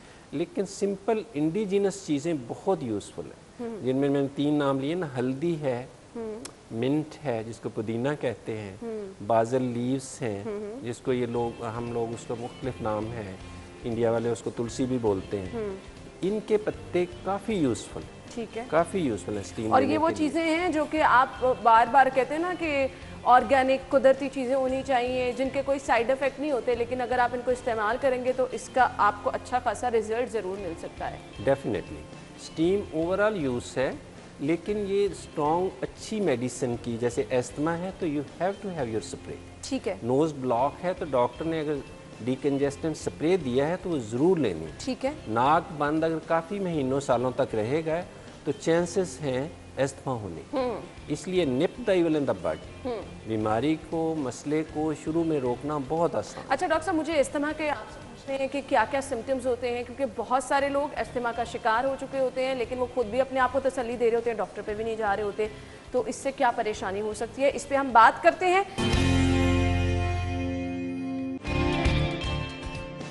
वेलकम बैक नाज़रीन, डॉक्टर आशीष ज़िया हमारे साथ स्टूडियो में मौजूद हैं। गुफ्तगू का सिलसिला आगे बढ़ाएंगे और डॉक्टर साहब से मैंने ये जानना था कि वो लोग जो कि दमा के मर्ज़ में मुब्तला हैं और वो इलाज करवाने से कासिर हैं, बल्कि खुद ही पता होने के बावजूद भी इलाज नहीं करा रहे और उस पर फिर अभी जो मौजूदा हालात हैं उससे उनको क्या नुकसान हो सकता है।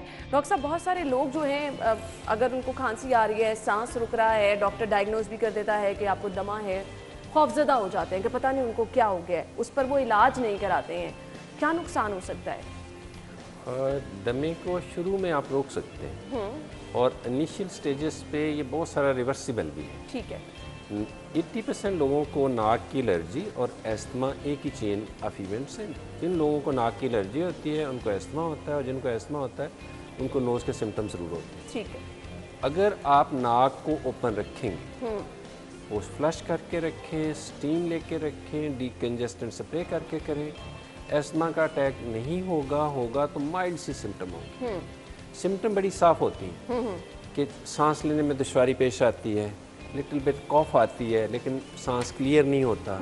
सिंपल स्प्रे लें तो उससे फ़ौरन रिलीव हो जाता है, या इंजेक्शन स्टीरॉयड देते हैं उससे भी बेहतर हो जाता है।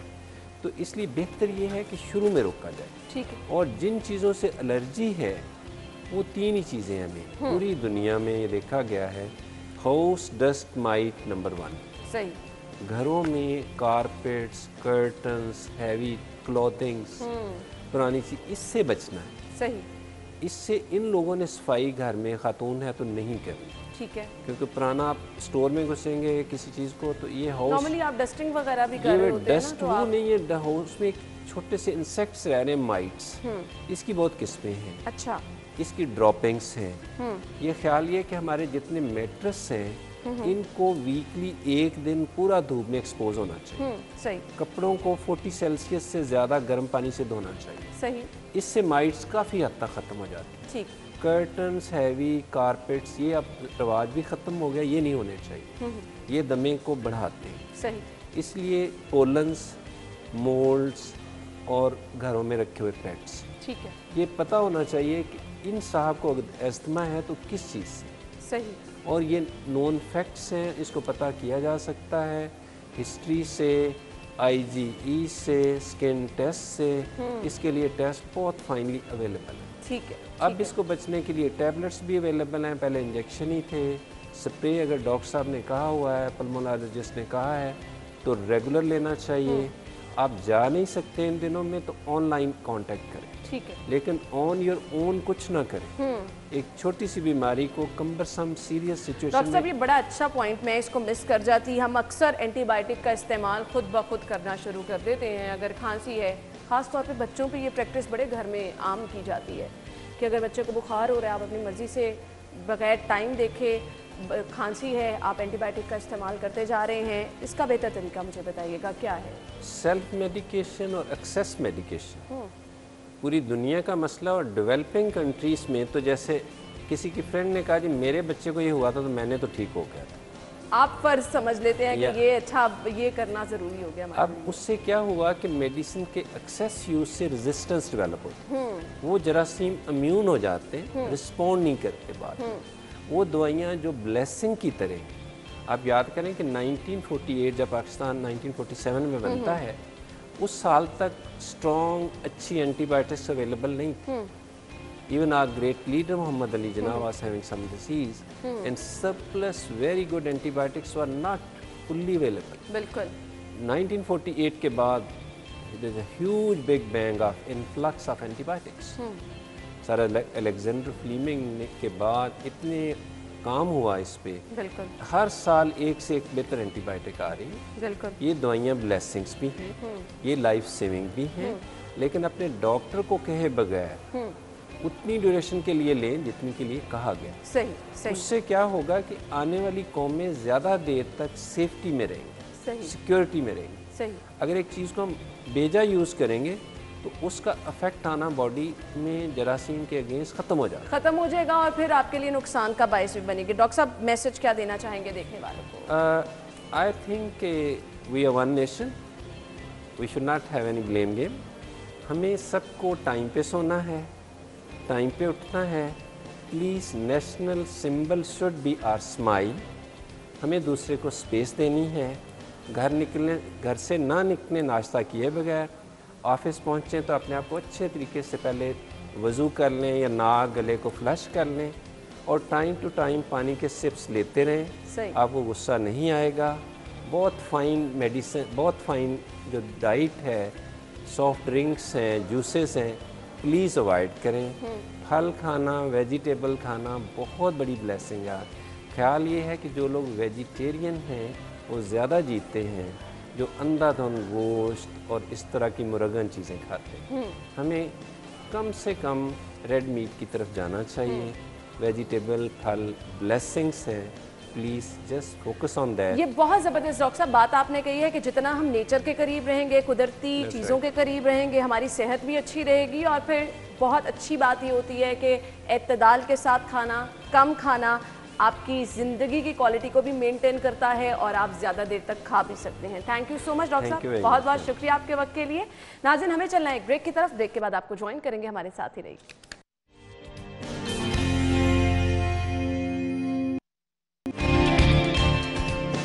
स्टूडियो में आपको एक बार फिर से खुश आमदीद कहेंगे। और ब्रेक से पहले कुछ हम बात कर रहे थे एहतियात की, और अभी हम एक बहुत ही अमेजिंग चीज़ डिस्कस करने वाले हैं जो कि मेरे सामने जब आई तो वाकई में हैरान हो गई। और टैलेंट, जिससे असल टैलेंट कहा जाता है, वो देख के आप हैरान भी हो जाते हैं। और फिर अल्लाह ताला का ये ख़ास करम उन लोगों पर होता है जो कि इतना ज़बरदस्त काम कर लेते हैं, इतने ज़बरदस्त आर्टिस्ट होते हैं। हमारे साथ हमारे एक मेहमान मौजूद हैं जिनका तारुफ मैं आपके साथ कराना चाहूँगी। हमजा शफी हमारे साथ मौजूद हैं जो कि बहुत ही ज़बरदस्त आर्टिस्ट हैं। उनका काम भी हम आपको दिखाएंगे। ऑयल पेंटिंग करते हैं, स्केचिंग करते हैं और बहुत ही ज़बरदस्त काम करते हैं। हमजा को हम खुश आमदीद कहेंगे। अस्सलाम वालेकुम हमजा। वालेकुम सलाम। क्या हाल चाल है आपके? अल्हम्दुलिल्लाह, मैं बिल्कुल ठीक। हमजा, सबसे पहले मैं इससे पहले कि गुफ्तगू का आगाज़ आपके साथ करूं, सीरियसली आई एम सरप्राइज्ड। बहुत ज़बरदस्त आपका काम है। कब से स्टार्ट किया? 21 साल की तो आपकी उम्र है सिर्फ। शौक़ तो बचपन से ही था, तो साथ साथ बढ़ता गया। अब मैं ऑलमोस्ट 2.5 ईयर से प्रॉपरली सिर्फ अपने मामू के साथ, मोहम्मद आतिफ उनका नाम है, वो मुझे साथ साथ बता रहे हैं। मामू भी हैं और साथ में टीचर भी हैं, तो उन्हीं की उसमें ज़ेर साया मैं। अच्छा, तो यानी आप इसको अब एज अपना बिजनेस भी लेके चल रहे हैं? हाँ जी, एक तरह से मैं कमीशन वर्क किया करता हूँ, लेकिन बिल्कुल इसी तरफ सारा मेरा फोकस नहीं है, क्योंकि मैं साथ साथ पढ़ भी रहा हूँ, तो साथ साथ। अच्छा, there are so many options. जब आप डिसाइड करते हैं कि आपने कुछ आर्ट से रिलेटेड करना है, जैसे अब आप कलर्स के साथ पेंटिंग, ऑयल पेंटिंग, स्केचिंग, कैसे डिसाइड किया कि आपने क्या करना है? मैं मेराज साहब से कहूँगी कि ये हमजा की पेंटिंग इस टाइम दिखाएं। अब दैट इज़ कम्प्लीटली अमेजिंग, और इसकी कुछ डिटेल्स भी आपने बतानी है। मैं आपको बता रहा था कि जो मैंने स्केचिंग की हुई है उसमें बहुत सारे ऐसे स्केचिंग जो मैंने क्रॉस सेक्शन के साथ की हैं। सही। ये पाकिस्तान के बहुत बड़े नामवर उस्ताद हैं, उनका नाम है sir Mehdi Hassan, sir Iqbal Mehdi, sorry. तो उनके काम से इंस्पायर हो के उनका काम मैंने देखा था नेशनल म्यूज़ियम में, तो वहाँ से देख के मैं काफ़ी इंस्पायर हुआ था। तो तब से मैंने क्रॉस हैचिंग स्टार्ट की। बहुत ज़्यादा डेप्थ है इसमें। इस टाइम जो हम स्क्रीन पर आपका काम दिखा रहे हैं, मुझे इस काम को थोड़ा सा एक्सप्लेन कीजिएगा। आइडिया क्या था इसके पीछे, जो बैकग्राउंड है उसका क्या थीम है, मुझे इसका कम्प्लीटली आइडिया बताएं।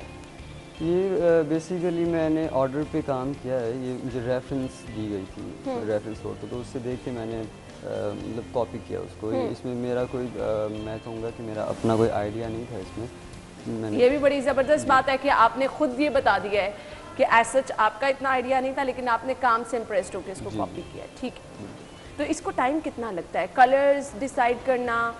ये देखिए, इसके ऊपर ना ये डिपेंड करता है कि आप काम जो कर रहे हैं उसका साइज़ क्या है, किस साइज़ का कैनवस है। अगर कैनवस बड़ा है, अगर आपने डिटेल ज़्यादा देनी है तो ज़ाहिर है उसके लिए टाइम ज़्यादा रिक्वायर्ड होगा आपको। तो ये डिपेंड करता है। मैंने इसके ऊपर 1 हफ़्ता काम किया है, और उसके अलावा इसमें वाइट कलर बहुत ज़्यादा यूज़ हुआ है जो ड्राई होने में टाइम लेता है। तो अच्छा, नेचर पे काम करना आर्टिस्ट के हमेशा बड़े दिल के करीब रहता है, और ये जो आपका काम है इसमें जिस तरह से खूबसूरती नज़र आ रही है, आप उसको बस देखे ही चले जा रहे हैं। तो मुझे ये बताइएगा, ये आपके सामने कोई एक पोर्ट्रेट रखते हैं जिसको आपने देखना होता है, बनाना होता है? जो होता है लाइव स्केच या लाइव पेंट करना होता है, या कभी कभार आपके पास फोटोग्राफ होती है, उधर से देख के आपने करना होता है। सम टाइम ऐसा भी होता है ना कि आर्टिस्ट जो बस माइंड में आ रहा है और वो बनाता जा रहा है और वो इतना खूबसूरत बन जाता है। ऐसा बहुत बार होता है। तो वो आर्टिस्ट का अपना एक कॉन्सेप्ट होता है, एक आइडिया होता है कि वो किस चीज़ के ऊपर काम कर रहा है, किस तरह से काम कर रहा है, और वाकई इसमें काफ़ी खूबसूरती होती है जो इंसान खुद से सोच के या उसके जो दिल में होता है, उसके जहन में जो होता है, जो स्टोरी चल रही होती है, वो उसको कैनवस पे उतारता है अपने तरीके के साथ, उसमें अपना अलग मज़ा होता है। सही। अच्छा, मुझे ये भी हमजा बताइएगा, बहुत सारे लोग जो ये शौक़ रखते हैं, इस तरफ आना चाहते हैं, वो कहते हैं कि ये शौक़ महंगा बहुत है, तो क्या कहना चाहेंगे ऐसे लोगों को? पेरेंट्स नहीं आने देते हैं ना कि अच्छा कलर्स ख़रीदने पड़ेंगे, आपको अच्छा काम करना है तो मटेरियल बहुत ज़्यादा महंगा होता है, क्या कहना चाहेंगे? मैं आपको बताऊंगा कि जो मेरे फादर थे वो चाहते थे एफएससी के मैं एफएससी करूँ, जो हमारे फॉर्मल सब्जेक्ट्स हैं, फ़िज़िकल साइंस या फिर आईटी की तरफ जाना, लेकिन मैंने उन्हें जब बताया कि मैंने फ़ाइन आर्ट्स करना है तो उन्होंने कहा चीज़ गो फॉर इट।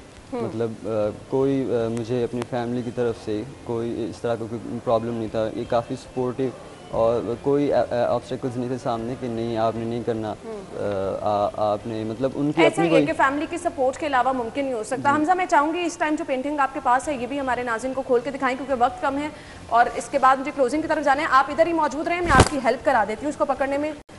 चले जी। एक कायद-ए-आज़म का पोर्ट्रेट में इसको अभी काम कर रहा हूँ, इनकम्प्लीट है। ठीक है, और बहुत ही ज़बरदस्त है ये भी पोर्ट्रेट। अच्छा, ये जिसके ऊपर आप काम कर रहे हैं इसको क्या बोलते हैं? इसको ज़रा मुझे बता दें।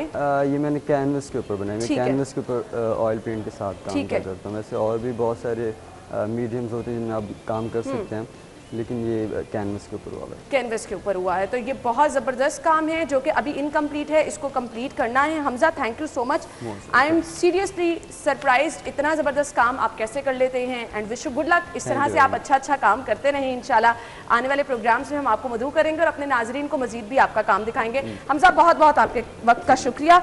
नाजरीन, हमने आगे बढ़ना है और मैंने आपको बताना है जो सवाल हमने पूछा था कि उस सवाल का जवाब क्या होगा, जिसके लिए आपने जवाब भी दिए और आप गिफ्ट के हकदार ठहरे हैं। आज के सवाल का जवाब था जी, पहले मैं सवाल रिपीट कर देती हूँ, उर्दू को पाकिस्तान की कौमी ज़बान कब करार दिया गया, और इसका दुरुस्त जवाब है 1954 और 4 लोगों ने हमें इसका जवाब भी दिया है जो कि इनाम के हकदार ठहरे हैं। हील्स की तरफ से ये ज़बरदस्त इनाम उन तक पहुँच जाएगा और इंशाल्लाह ये सिलसिला हम कल भी जारी रखेंगे। आप जवाब दे सकते हैं, व्हाट्सएप कर सकते हैं, और जिस तरह से आज हमारे बहुत सारे खुशनसीब जो हैं वो इनाम के हकदार ठहरे हैं, वो लोग जो रह जाते हैं उनको नाराज़ नहीं होना चाहिए, दिल बर्दाश्त नहीं होना चाहिए। इंशाल्लाह कल उनकी बारी भी आ सकती है, तो आप कल के सवाल का इंतज़ार कर लीजिए और जवाब दें और इनाम के हकदार ठहरें। हील्स की तरफ से बहुत ही ज़बरदस्त जो प्राइस है वो हमारे नाजरीन के लिए है जिन्होंने आज सवाल के जवाब दिए हैं, जिनमें निदा हैं और इसके साथ साथ हिना हैं, अली हैं और नौरेज़ हैं जिन्होंने आज सवालों के जवाब दिए। उन तक उनके इनामात पहुँच जाएंगे। मुझे इजाज़त दीजिए, इंशाल्लाह ज़िंदगी रही तो कल सेम टाइम पर आपसे मुलाकात होगी। अल्लाह हाफ़िज़।